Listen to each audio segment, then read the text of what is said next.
Bonjour à tous, je suis Zélia Tiparmac, professeure de mathématiques au lycée Gustave Monod, et aujourd'hui je vais vous parler des maths au lycée et des différents parcours possibles.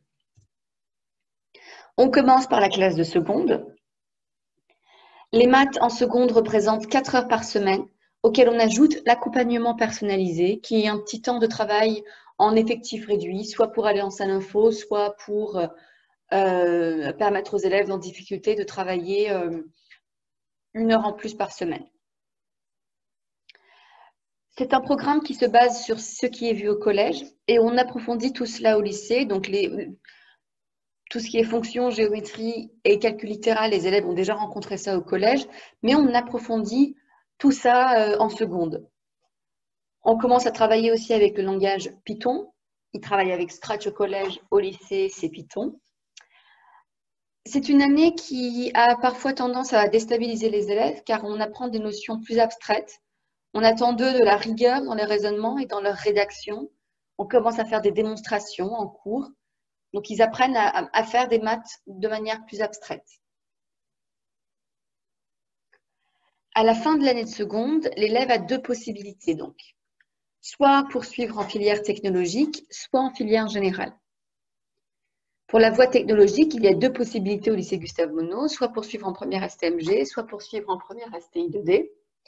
Les maths représentent, les maths ont une place assez importante en première STI 2D. Donc, pour ceux qui s'y intéressent, je vous invite à aller voir les présentations des collègues qui parlent de cette filière-là. Concernant la première générale. Donc, en première générale, les élèves ont des matières dans le tronc commun, comme l'histoire géo, le français, les langues et l'enseignement scientifique. Et ils doivent ajouter à ça 3 enseignements de spécialité. Les mathématiques sont une de ces spécialités-là. Donc, un élève qui ne choisit pas maths n'aura pas maths en première. Il est vivement conseillé de prendre maths pour les élèves qui souhaitent faire des études scientifiques ou bien en sciences économiques et sociales aussi. C'est une spécialité, donc c'est 4 heures par semaine, comme toutes les spécialités. On se base bien sûr sur tout ce qui est vu en seconde et on introduit de nouvelles notions assez importantes pour la suite. Je pense à la dérivation, aux suites numériques. On continue à travailler avec le langage Python. Et à la fin de l'année de première, l'élève a plusieurs possibilités. La première possibilité, c'est d'arrêter l'aspect maths. Donc, l'élève a choisi 3 spécialités, il en abandonne une en fin d'année. Et concernant cette spécialité qui est arrêtée, l'élève doit passer une épreuve commune en fin de première qui est contrat pour le bac.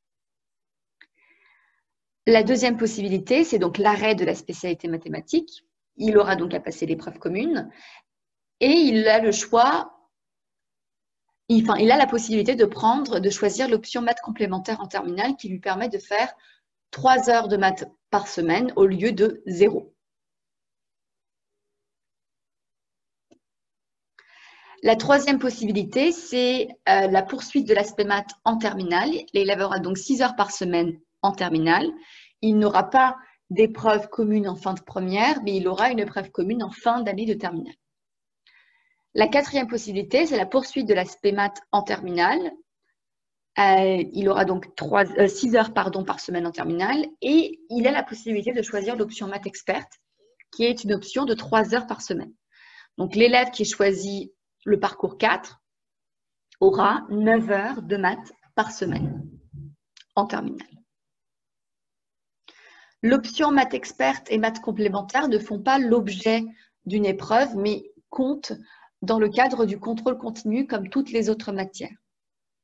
L'option maths complémentaire, je rappelle, ça concerne l'élève qui arrête l'aspect maths en première, en fin de première, et qui souhaite avoir un petit peu de mathématiques en terminale parce que ça l'intéresse ou parce que c'est utile pour les études qu'il souhaite faire après le bac. Donc, utile pour les filières médicales ou pour les études économiques et sociales. Ce sont des maths plus concrètes, plus appliquées. L'autre option, c'est l'option maths experte qui concerne les élèves qui continuent l'aspect maths en terminale. Il est conseillé de prendre cette option si l'on souhaite faire des études où la place des maths est importante, comme les CPGE, comme les écoles d'ingénieurs avec prépa intégrée, comme les études de maths, plus simplement. ou bien pour les élèves qui ont un goût pour les maths et qui veulent en faire plus. Les élèves sont poussés à faire des raisonnements, à produire des raisonnements un peu plus abstraits, notamment en arithmétique.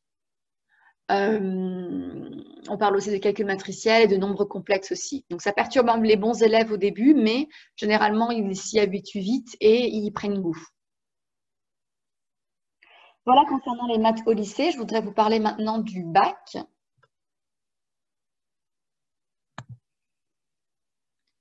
Donc vous avez ici des notes que j'ai mises un petit peu de manière aléatoire. Vous avez l'année de première à gauche.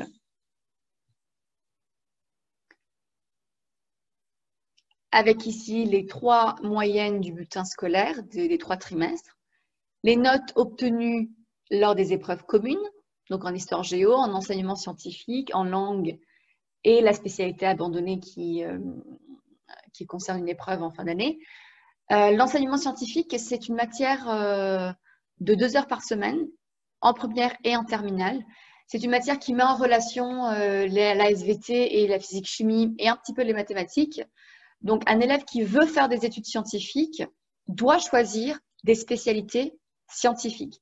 L'enseignement scientifique du tronc commun ne suffit pas pour faire des études en sciences. Il y a les épreuves du bac de français qui comptent. En terminale, les bulletins des 2 premiers semestres comptent, enfin des 2 semestres comptent. Vous avez aussi les épreuves communes et enfin les épreuves terminales, la philo, les 2 spécialités, donc COEF 16 chacune, et le grand oral. Et à droite, vous avez la moyenne qu'aurait obtenue cet élève imaginaire. Voilà, si vous avez des questions, vous pouvez les poser tout de suite sur le chat ou bien à l'oral et nous y répondrons. À tout de suite.